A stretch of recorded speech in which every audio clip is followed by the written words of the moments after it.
Hola, ¿qué tal? En esta charla hablaremos sobre el desarrollo del sistema nervioso y sus componentes estructurales y funcionales. Los objetivos son conocer el desarrollo inmunológico del tubo neural como originador del sistema nervioso, comprender la importancia del desarrollo diferencial del sistema nervioso humano sobre los animales inferiores dentro de la escala zoológica, y estudiar a la neurona como unidad estructural y funcional y a las células que la acompañan, que son las células de la glía. El sistema nervioso es fundamental en el ser humano, pues coordina y regula todas las funciones corporales, permitiendo la comunicación entre diferentes partes del cuerpo y con el entorno, obviamente. Este sistema organiza y procesa la información sensorial que recibimos, dirige las respuestas y estímulos que controlan nuestras actividades esenciales, como el pensamiento, el movimiento, la percepción y, obviamente, las emociones. Está dividido en un sistema nervioso central, periférico. Es responsable de las funciones tanto voluntarias como involuntarias, conscientes e inconscientes, asegurando la supervivencia y la adaptación del organismo. Sin él, la integración de las funciones vitales y la interacción con el medio ambiente serían imposibles. El desarrollo del ser humano comienza con el momento de la fecundación entre el espermatozoide y el óvulo. Y esto permite generar una célula que nosotros llamamos cigoto o célula huevo. A partir de esta célula comienza inmediatamente una división de mitosis de dos células idénticas. Y esta división obviamente es dicotómica. De dos células aparecen cuatro, de cuatro, 8, 16, 32, hasta generar un acúmulo de células que en su primer momento se denomina mórula. Con el paso del tiempo esa mórula se transforma en una blástula y con el tiempo esa blástula se transforma en una cástula. Obviamente que la disposición de estas células dentro de esta pelota celular es diferente a las células periféricas de las centrales, y esto permite que comiencen a diferenciarse las células. Esta diferenciación celular permite generar lo que nosotros denominamos el embrión trilaminar, que va a tener tres progenies celulares, o sea, tres tipos bien diferenciados de células que generan tres capas celulares de este embrión, que son el ectodermo, el endodermo, y en el medio nos queda el mesodermo. Bueno, el sistema nervioso se genera a partir del ectodermo. Este ectodermo, que está representado en azul, va a tener en la parte central una diferenciación para transformarse en ectodermo neural. ¿Qué quiere decir una diferenciación? Las células ectodérmicas en la parte central van a decir, nosotros vamos a hacer sistema nervioso. Obviamente que este formato discoide que tiene en este primer momento el embrión, obviamente se va a modificar. Y la modificación va a generar, a partir de un proceso de invaginación, se mete hacia adentro a través de la línea primitiva, y va a generar el tubo neural. Este proceso, que se llama neurulación, permite, como ustedes pueden ver en la fotografía, la invaginación a partir de esa línea primitiva. Eso genera que nosotros generemos en un primer momento ese tubo neural. Obviamente que no es compacto, sino que va a ser un tubo neural cavitado, o sea, tiene cavidades. A partir justamente de este tubo neural primitivo y la generación de un surco que se llama surco limitante en la parte media, genera que las células que van a ser neuronas comiencen a diferenciarse funcionalmente. Aquellas que quedan en la parte anterior van a formar lo que nosotros denominamos placa basal, y son neuronas que van a ser especialistas en la parte motor, motoneuronas.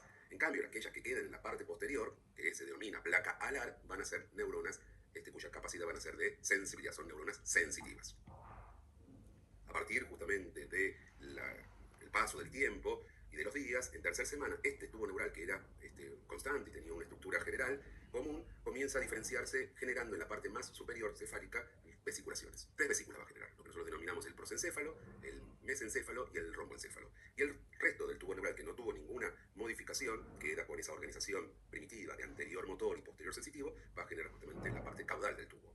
Tercera semana, cuarta semana, quinta semana de desarrollo, vamos a ver que el prosencéfalo se va a dividir en dos divisiones, en dos vesículas nuevas, que se llaman telencéfalo y diencéfalo. Lo que crece más es el telencéfalo. Y lo que va a hacer es incluir, ¿sí?, adentro de su estructura al diencéfalo. El mesencéfalo queda exactamente igual, y el romboencéfalo se va a transformar en mesencéfalo y en mielencéfalo. El resto del tubo neural, que no tuvo ninguna vesiculación, mantiene ese formato original.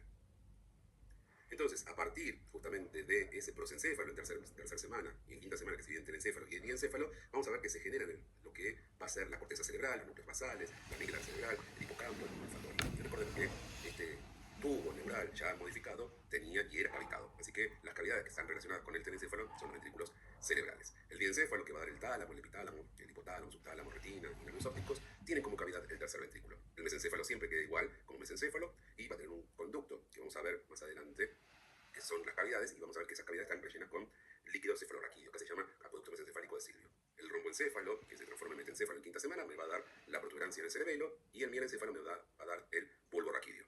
La porción caudal del tubo neural, que nunca se modificó en esa organización de anterior motor y posterior sensitivo, nos va a dar la médula espinal, con su cavidad propia. Lo que crece exponencialmente y nos diferencia justamente de los animales es que el telencéfalo, y para ser más exacto, la corteza cerebral, comienza a crecer mucho, mucho, mucho, y ese crecimiento hace que comience a plegarse porque tenemos un área muy, muy grande y tenemos que compactarla para que pueda estar dentro de la cavidad craneal. Y eso hace que se generen las famosas circunvoluciones. Acá se compara justamente el grado de plegamiento de la corteza cerebral en diferentes animales. Fíjense que el cerebro humano, que es el primero, ¿sí? Tiene un montón de circunvoluciones, tiene un montón de plegamientos. Eso quiere decir que nuestra corteza cerebral es mucho más grande, mucho más vasta que el resto de las cortezas de los animales. Obviamente que dentro del desarrollo embrionario, al principio, fíjense, en 22 semanas, nuestro cerebro es bastante liso, se llama lisencéfalo. Pero a medida que van pasando las semanas, comenzamos a plegar ese cerebro, comenzamos a ver que comienzan a generarse las circunvoluciones, hasta llegar justamente a término. En esta imagen inferior podemos ver justamente este desarrollo de la corteza cerebral y sus plegamientos hasta llegar a término. Y abajo, a partir de estas imágenes que son tractografías, estamos viendo cómo esa corteza cerebral comienza, o ese cerebro, o ese sistema nervioso en realidad, comienza a conectarse. Las tractografías nos muestran las conexiones de las diferentes partes del sistema nervioso entre sí. Las unidades funcionales, anatomofuncionales del sistema nervioso son las neuronas. Estas células nerviosas con gran capacidad o capacidad de excitación se especializan justamente para poder recibir estímulos, conducirlos, ¿sí? Procesar información o generar información para, por ejemplo, poder mover los músculos esqueléticos. Obviamente que hay una gran variedad de estas neuronas que van cambiando de tamaño y forma.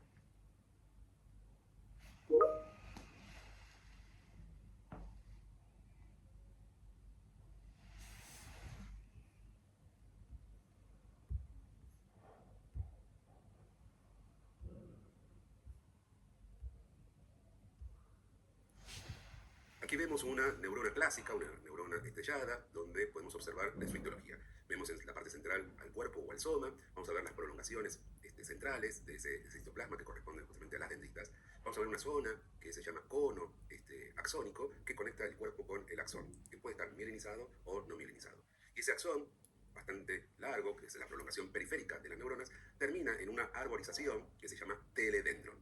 Ese teledendro en su parte final tiene lo que es el botón sináptico.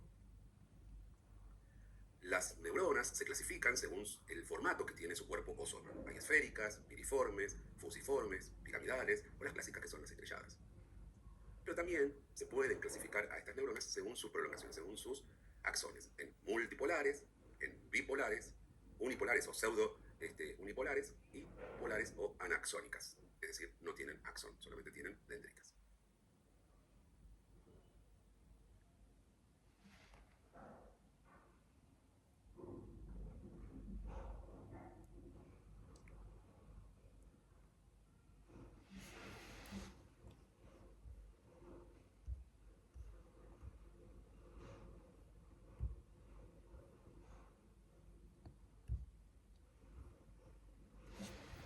Las células que acompañan y le dan soporte a las neuronas se denominan neuroglía o células gliales. Estas células están en relación con las neuronas que son tan específicas que necesitan justamente el apoyo de otras células para poder sobrevivir.